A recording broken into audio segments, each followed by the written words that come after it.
what would it actually take for you to believe in God? Do you need a miracle? Maybe some signs and wonders? Or how about a physical manifestation of God? You gotta see him to believe him. Or maybe you just need some evidence, some scientific proof that shows without a shadow of a doubt that God exists. But here's my question. Say you were to get all the evidence in the world that you needed to confirm and verify that yes, God truly is real. He exists.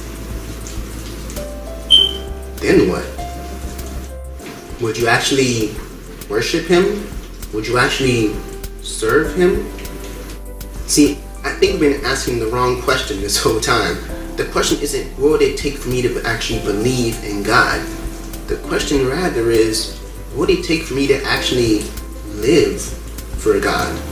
I've come to a pretty disturbing realization.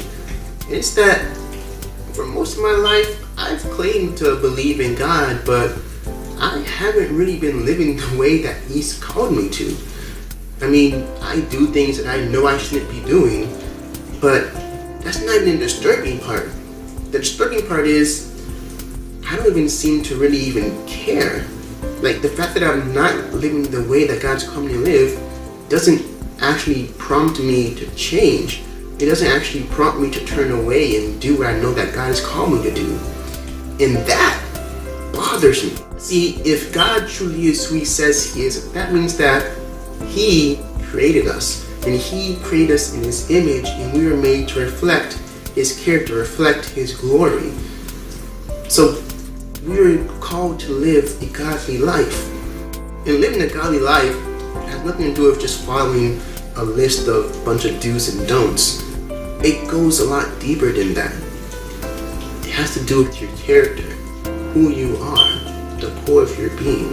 See, when God was here on earth, he lived a life of unconditional and sacrificial love for everyone, without partiality, no discrimination, and he did so completely selflessly. He wasn't expecting, much less got anything in return. That's the life that God has called us to live, a life of unconditional and sacrificial love, not just for one another, but also to God himself. We are meant to serve one another, to serve God. Does our belief in God lead us to actually living the life that God has called us to live? See, we've been asking the wrong question. The question is not what would it take for me to believe in God. The question is what would it take for me to actually live for God? And if I'm not willing to actually live the way that God has called me to live, then why does it even matter whether or not I claim to believe in him? Think on these things.